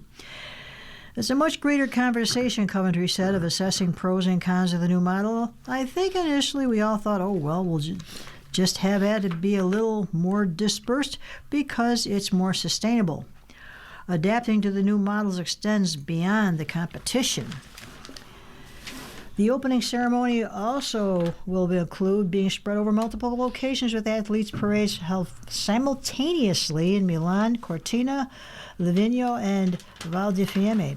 There will be 2 cauldrons lit, one in Milan and another in Cortina. Former Olympic champion skiers Alberto Tomba and Deborah Campagnani are the favorites to light the cauldrons in Milan and Cortina, respectively. American skiing standout Lindsey Vonn, competing in her 5th Olympics, has mixed feelings about the new formula. I mean, I'm in Cortina, so there's really nothing to complain about. I'm very happy being here. It's one of the most beautiful places in the world, but it's sad not to be closer to more of your teammates, not just in ski racing, but in any sport, said Vonn, who plans to race despite a torn ACL in her left knee. Salt Lake City was my favorite Olympics because we were all so close to each other. Almost everyone was in Olympic Village in Salt Lake, and this is quite different, said Vaughn, referring to the 2002 games. A lot of the girls, her teammates, were talking about wanting to watch hockey, but it's difficult. Obviously, you can't choose that geography and where the mountains are, but I think it would have been more fun if we were all closer. The sliding center in Cortina was rebuilt against the wishes of the IOC, which preferred using an existing venue for bobsled, luge, and skeleton in nearby Switzerland or Austria. The sliding track itself is finished, tested, and ready, but surrounding areas of the track are still under construction. Fortunately for organizers, it has snowed all week in Cortina. Obviously, outside the track, there are still some little things, Italian luger Dominic Fischnaller said, but the snow will cover it, so we're good for the games. A gondola lift to the Alpine Skiing Center in Cortina also remains unfinished, which will slow the access of spectators to the races. Construction of the main hockey arena in Milan, which features a smaller sheet of ice than usual, went right down to the final hours. Hockey began to play Thursday, and there is still much work to be done. Understanding that the Olympics is a massive event and it kind of pops up for a very finite amount of times, there's going to be different challenges you have to overcome, the U.S. women's hockey captain Hillary Knight said. So whether the ice is perfect or not, we're here and we're ready to play. Well, nothing like being behind schedule. Well, with the game starting shortly, Milan's 6 hours ahead of us, so it's... pretty much, they'll be underway very shortly with the opening ceremonies, which will be telecast on NBC. And for those of you who can see well enough to watch games and stuff on TV, we'll be happy to know that there's plenty of it. Day-long stuff. It's or with you that can even listen to it. 6 hour lead time, they can begin showing stuff at first thing in the morning and continue through the evening for the next couple of weeks. That's what's going to be on Channel 2. Have fun. On the local hardwood courts, for 2 decades, the Depew girls basketball banner gathered dust as the only evidence of the team's back-to-back section titles in 1999 and 2000. Now, under Mackenzie Hill, a program once in a drought has become respectable. For 20 years, the Wildcats were a team other programs may have taken lightly. Then came 2021, the height of the pandemic, a season of empty bleachers and masks. It marked the arrival of a first-year coach who had never met her players before the season. I called a Zoom call, Hill recalled.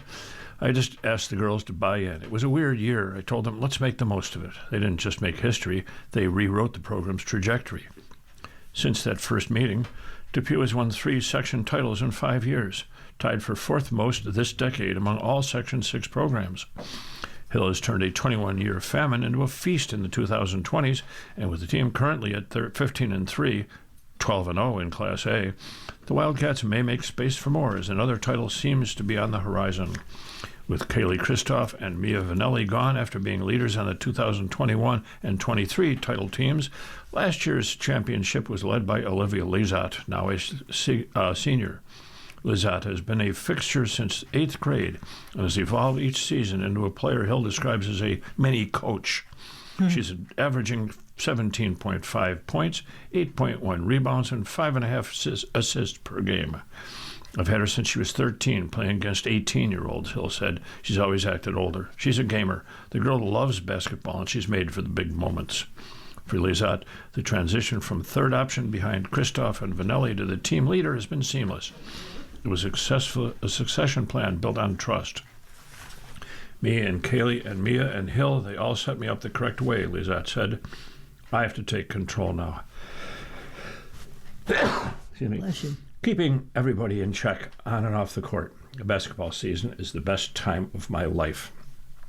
Despite Lizotte's leadership, the Wildcats are defined by a democratic offense. In a city where the Bills everybody eats mantra is gospel, Hill has adapted it for the hardwood. The team has had to focus on depth without multiple go-to scorers and has yielded the same results. When teams over-focus on Lizotte, she has the help of teammates Ashley Coder and Avery Smolarek. In years past, I feel like we've had 1 to 2 scorers, Hill said. With this year, we have 1 through 5 who can go off on a single night. Having that is a huge advantage right now for us. The team's chemistry has been bolstered not just on the court, but on the football field. Lizotte is the quarterback for the flag football team, and Coder is her favorite wide receiver. The ability to anticipate a route and know where she is on the court has created a working relationship among some of the top players across multiple sports.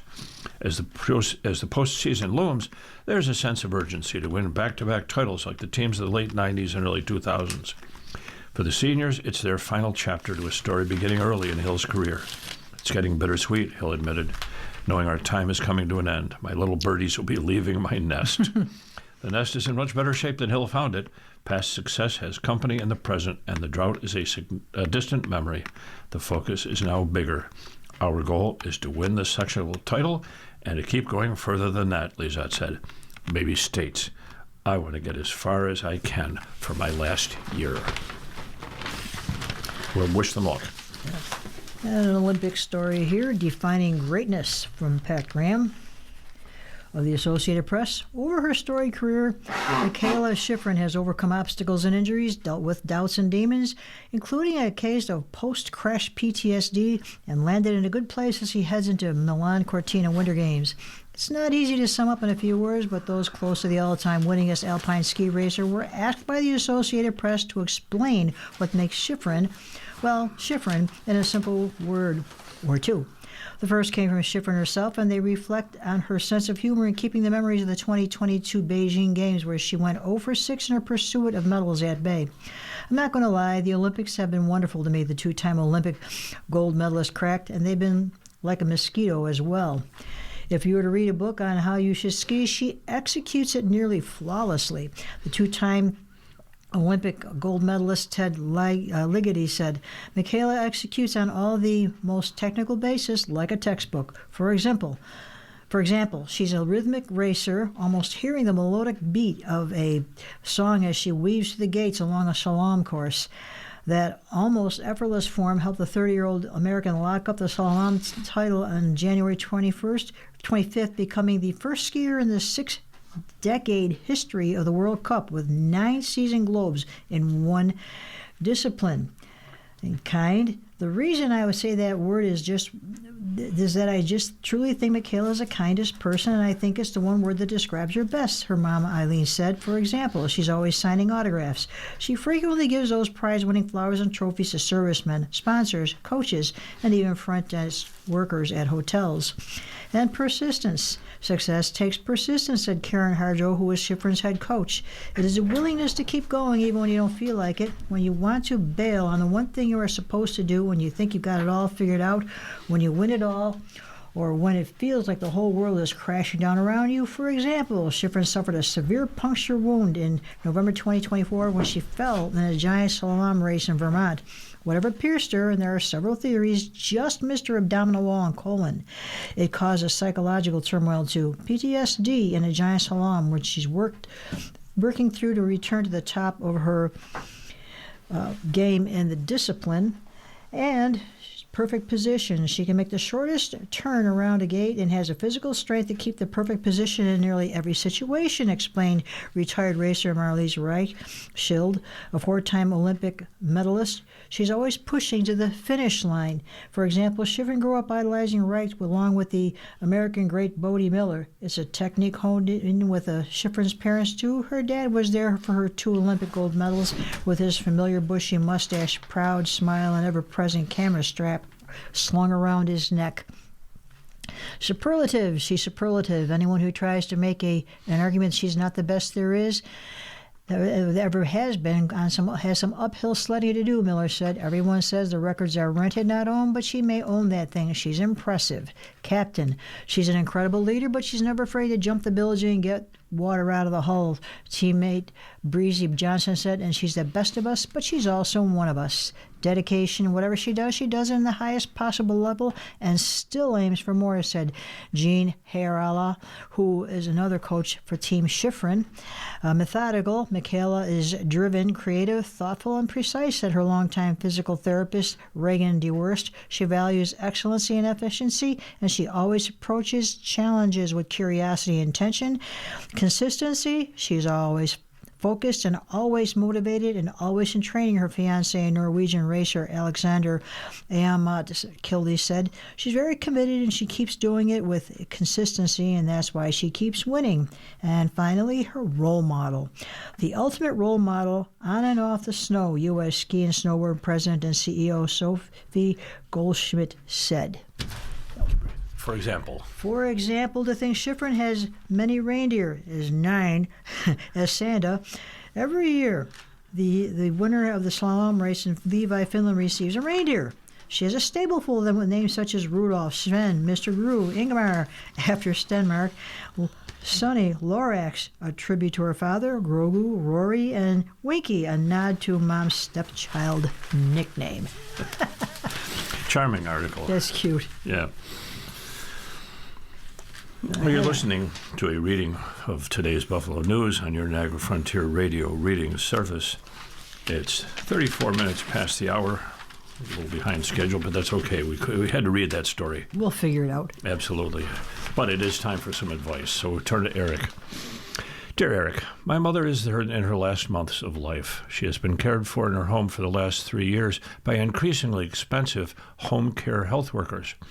I and other siblings have suggested over and over again that she be put in a care home for round-the-clock care, but her oldest sibling, we'll call him Jimmy, has steadfastly refused, saying nursing homes let people die and neglect patients and cause massive bed sores and all sorts of terrible over-the-top excuses. Well, now that Jimmy's own mother-in-law is going into a nursing home, Jimmy has decided it's time for our mother to go as well. We've had family meetings where we decide as a sibling group how to care for our mother, and then Jimmy goes against the group decision. Prior to the conflict over our mother's care, I had a good, albeit not close, relationship with this sibling, but now I'm so frustrated by the selfish choices made regarding our mother's care that I'm ready to say goodbye forever once Mom is buried.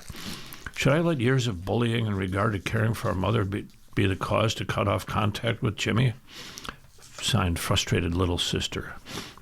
Dear sister, it's really unfortunate that Jimmy is dealing with the stress, confusion, and grief of this phase of life by refusing to collaborate and resorting to you, as you write, bullying behavior. Perhaps in their mind, they're the one thing keeping the ship right. Perhaps they're grasping after a version of life that's no longer possible. I have empathy for them and for you, but the fact is that no matter their intentions, they've caused harm in your relationship, and that needs repair. And don't cut them off, but do have a conversation with them about the way you've interacted in the past. There's no need to rehash old conflicts, but it's fine to say something like, I didn't like being in conflict about Mom's care. I want us to have a different relationship going forward. How can we do that? Those are always tough. Mm-hmm. Dear Eric, my husband and I moved to a new city last year and were eager to make friends. We became close to another couple, Susan and Mike, rather quickly and saw them often. I realized after several months, however, that while I enjoyed Susan's company, Mike is not someone I am comfortable with. He is a heavy drinker and makes sexist and racist comments that leave me cringing. I've reached out to Susan several times to suggest the two of us do things solo, but unfortunately they are quite joined at the hip. She's reached out a number of times over the past couple of months to ask about our next get-together, and each time I pretended we had conflicts but didn't suggest alternative dates. She reached out again today, and I feel bad. I can't keep avoiding them, but I'm not sure how to best put some distance between us without creating ill will. I feel that honesty isn't the best policy here, but maybe I'm just trying to avoid the inevitable. Signed, Uncoupling the Couple. Dear couple, on Monday I published a letter with a slightly similar issue and replied that, alas, you can't divorce someone else's husband. The same is true in your case. Moreover, I think it would be wise to accept what Susan is communicating to you. If she and Mike are a package deal, warts and all, it will probably help you to think of them that way. I know that Susan's presence is more tolerable to you than Mike's, and from what you've written, for good reason. But it doesn't do you much good to think about how ideal your friendship would be if you could just get Susan away from him. Not going to happen. Indeed, if he's saying racist and sexist things and you're cringing, but she isn't, might not be the only one to hold those opinions. I don't mean to malign Susan's character, and it's not right to hold anyone responsible for their spouse's actions, but it sounds like she's thinking of this as a couple friendship. And so the truth for you is that it doesn't work. I find directness to be the best course when one friend keeps reaching out, difficult though it may sometimes be. The alternative, slowly drifting apart or escalating instances of ignoring, stands to create just as much ill will. Instead, consider telling the truth. We like you, and we appreciated being friends with you, but it's hard to take some of Mike's comments, such as X and Y. Okay, well, good luck with that. Mike is Mike. Yeah. I know I've had problems with people with the same issues. And sometimes you just got to speak out what you believe. I'm afraid so. A lot more than sometimes. Back on the front page, paying for health care can mean hard choices. This is from Renuka Rayasam of the KFF Health News. When Noah Holzman, who was a skate shop in Louisville, Kentucky, learned he no longer qualified for federal subsidies to help him pay for his Gold Affordable Care Act health plan, the 37-year-old opted for skimpier coverage, but the deductible is about a quarter of his yearly income. Loretta Forbes realized she would have to drop her plan after her monthly ACA marketplace premiums jumped tenfold in 2026. So the 56-year-old who lives outside Nashville, Tennessee, started rationing her rheumatoid arthritis medication. Her husband Jim gave up on his fledgling handicap business and started looking for a job with insurance coverage. And when Nicole Whipp learned the monthly premium for her family's ACA plan would be more than their mortgage payment, she and her husband decided to drop their family plan and buy coverage only for their 15-year-old son. After crunching the numbers, Whipp, 54, a self-employed lawyer in Aiken, South Carolina, said she and her family made the tough call. I decided that ultimately it would be better for us to gamble. Despite a contentious back and forth and the longest government shutdown in history last fall, the GOP-led Congress allowed enhanced ACA subsidies, which have helped tens of millions of Americans cover all or part of their marketplace premiums since 2021, to expire on December 31st. With the loss of the subsidies and the health care costs already surging, more middle-income people are facing tough decisions about their health care this year. Holzman, Forbes, and Whipp don't qualify for Medicaid and the public insurance programs for those with low incomes or disabilities. But like many others, they are being squeezed by the increasing costs of groceries, housing, and other necessities. Rising monthly health insurance premiums, along with co-payments, high deductibles, and other out-of-pocket medical costs, can often push families like these to the brink. More than 80% of Americans said their cost of living has increased in the past year, according to a January poll from KFF, the health information nonprofit that includes KFF Health News. Healthcare costs ranked at the top of their concerns, with about two-thirds saying they are somewhat or very worried about affording health care. More than said the same about the other necessities, such as food, housing, the poll found. Premiums are getting quite unaffordable for a lot of people. The cost of both health care and other basic needs is rising, said Cheryl Fish Parham, the director of private coverage at the health consumer group Families USA. This is an especially critical time for Congress to do something. Most Republican lawmakers have refused to renew the enhanced subsidies. Most of the public says the inaction by Congress was the wrong thing, according to KFF poll. Instead, GOP lawmakers have advocated for an expansion of health savings accounts and for more plans with lower premiums and steeper deductibles and copays that don't reduce overall costs. President Trump released an outline of a health plan in January with few details about how to lower out-of-pocket costs for millions of Americans. The One Big Beautiful Bill Act, which he signed in July, is expected to leave millions uninsured over the next decade as it reduces federal health spending by nearly $1 trillion, mostly from Medicaid. Already about 1.2 million fewer people have signed up for plans this year under the ACA known as Obamacare. According to federal data, health policy analysts expect more people to stop making payments and drop coverage in the coming months. ACA marketplace insurers have said they are charging 4% percentage points more than 2026 because they expect healthier people to drop plans as enhanced tax credits expire, leaving more sick and high-cost patients.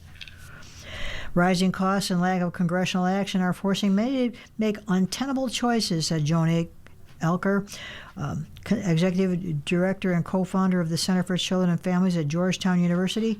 People are faced with absorbing this huge financial and health risk, she said. Forbes, the woman with Rheumatoid arthritis near Nashville has been on an ACA marketplace plan since 2018, but this year, she and her husband Jim dropped their coverage after learning the monthly premium would jump from $250 to $2,500 because the enhanced subsidies expired. Jim, 59, gave up his handyman business and began searching for a job with health insurance. So we were like, okay, we can't breathe. We're going to tap out, said Forbes, who was diagnosed with cervical cancer in 2021. Last year, she lost her job at a retirement facility because she couldn't work after she had a hysterectomy. A day before their ACA coverage lapsed, her husband got a job offer at a property management company that provides health coverage. In January, they learned that Forbes was approved for Medicare because of her disability. The $155 a month premium is automatically deducted from her disability check. Forbes' Medicare plan starts in February, just in time for her next cancer screening. You cannot imagine what a relief it is to know I will have care, Forbes said. Even those who are insured face drastically higher out-of-pocket costs. This year, health insurance premiums for the ACA marketplace plans jumped an average of 26%, the result of higher hospital costs, popularity of pricey GLP-1 drugs for obesity and diabetes, and the threat of tariffs, according to KFF. Nearly 4 in 10 adults said they were skipping or postponing necessary care because of costs. The 2025 KFF poll showed. Hulsman, the Louisville shop owner, said he takes home about $33,000 a year from his business. Last year, he paid $105 a month for a gold plan on the marketplace with a $750 deductible. This year, with the loss of enhanced subsidy, Hulsman is paying the same monthly premium for a bronze plan, but with a deductible of $8,450, which he must pay out of pocket before his insurer starts paying for care. On average, deductibles for bronze plans are more than 4 times those of gold plans, according to KFF analysis of 2026 marketplace plans. Hulsman didn't consider dropping health insurance because Kentucky has limited consumer protections for medical debt, but he says he'll try to get an estimate if he needs to go to a doctor. And he's worried that a major accident would wipe out his skate shop. He won't be able to pay for inventory or pay shop bills if he has to meet his full deductible, he said. I'm just riding the line right now, the skateboarder said. One slip and it's going to be uncomfortable. In South Carolina, Whip dragged her family to get routine vaccinations on New Year's Eve, the last day she and her husband had health coverage. This year's monthly premium for a bare-bones bronze family plan would have cost them $1,400, up from $900 last year. They would still have faced high co-pays for doctor visits and need to meet a deductible of more than $10,000, and instead they're paying around $200 to cover just her son. Whip, who has a rare condition that causes cysts and other growths to form in the lungs, says she and her husband plan to pay out of pocket this year for any initial preventative care.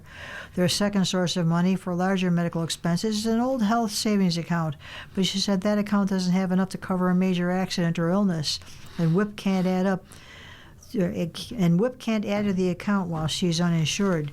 The third source would be, I don't know, Whip said. The fourth is bankruptcy.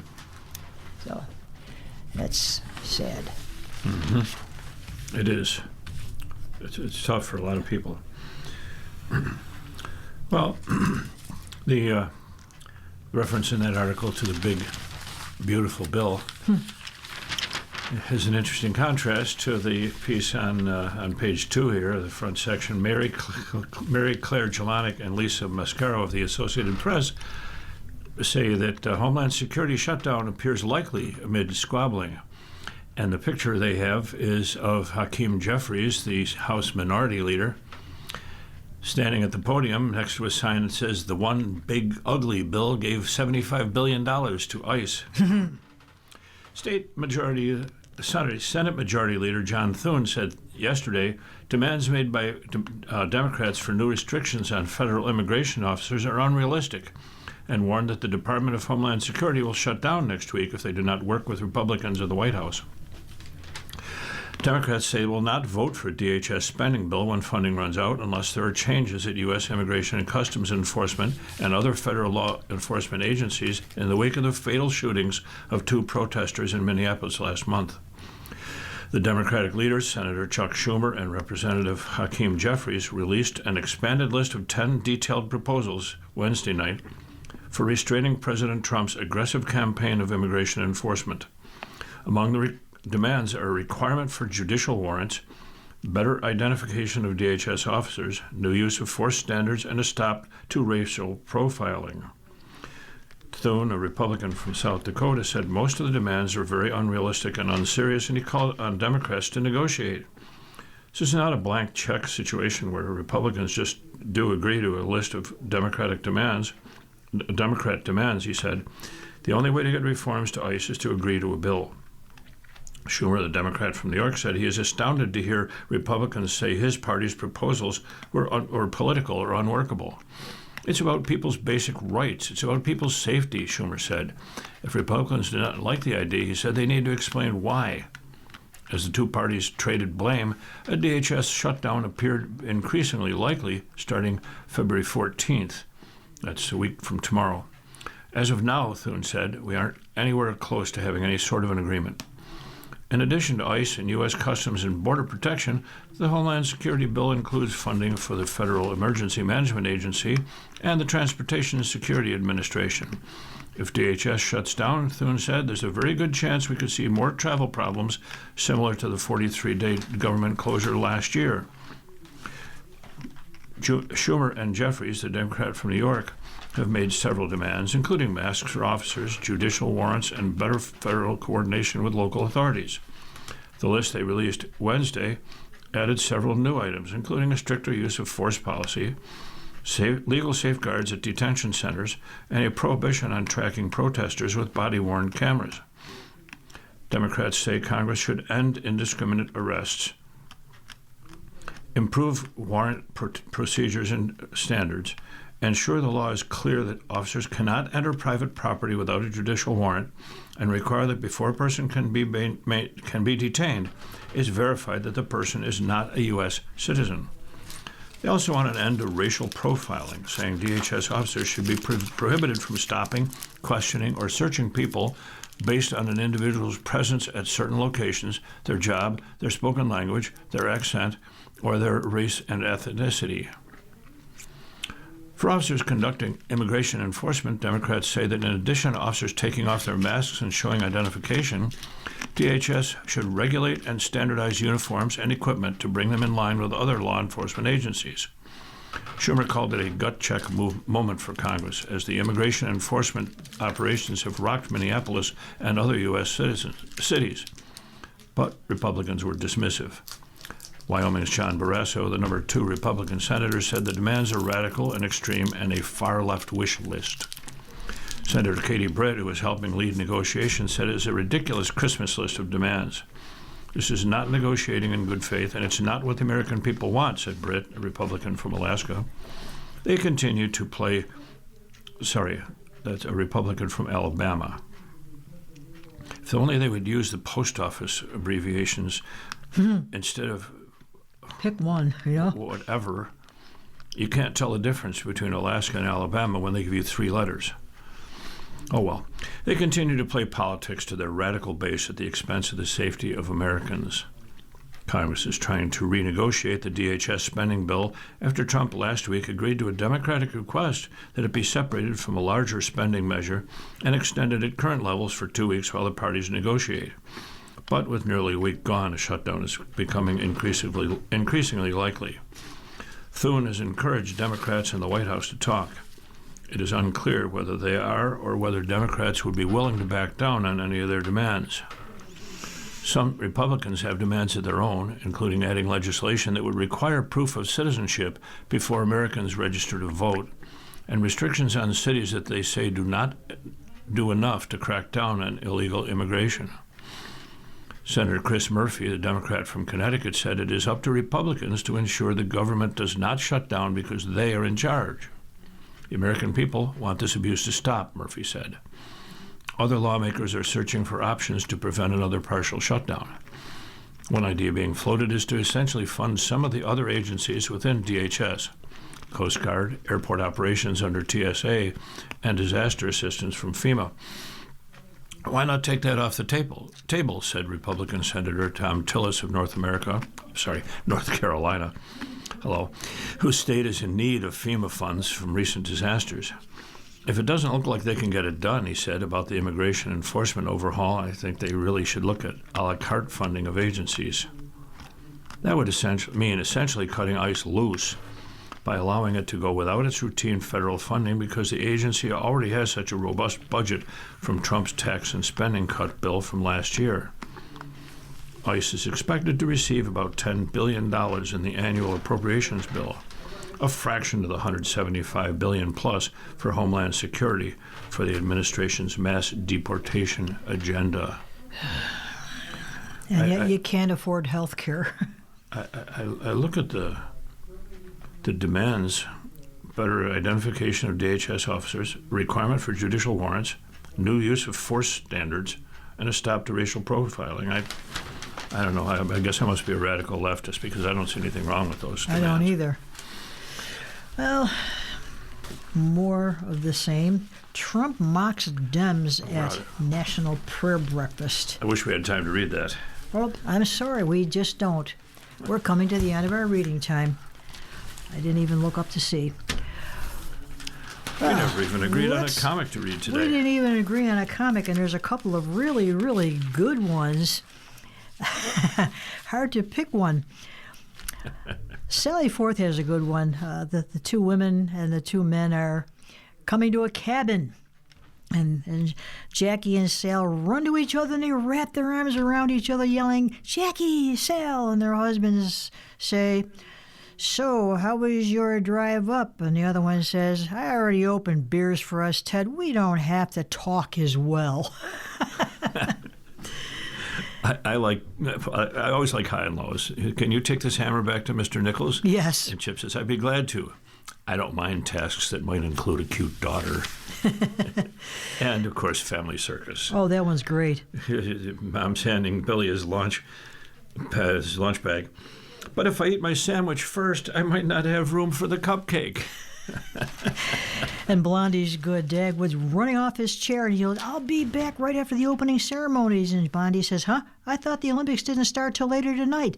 And then there's Dagwood sitting at his favorite seat in the diner saying, "Nobody does opening ceremonies like Lou." And here's Lou walking down carrying a torch in one hand while his little assistant cook over there's got a fork and a roast in the over the top of it, of the torch, and he's singing, "Oh, beautiful for spacious skies, please rise." Oh, boy. Well, you've been listening to a reading of the articles and features from the Buffalo News for today, Friday, February 6th of 2026. We read the Buffalo News live on weekday and Sunday mornings at 9 a.m. and rebroadcast at, boy, my tongue is tied, and rebroadcast at 4 p.m. For more information, please call us at 716-821-5555. Your readers today have been Don Williams and JJ Patek. Thank you for listening. If you're listening to this publication online, you're probably using our website, a podcast player like Spotify or iTunes, a streaming service like Siro, or a smart speaker. Did you know that we now have a dedicated app that can be downloaded to any mobile device, like a smartphone or tablet, for free? App users can conveniently access our live stream and any episode of our podcast easier than ever. To download the app, just type NFRRS in the search window in the Apple App Store or in the Google Play Store. Contact us anytime if you have any questions by calling 716-821-5555, extension 5. Thank you.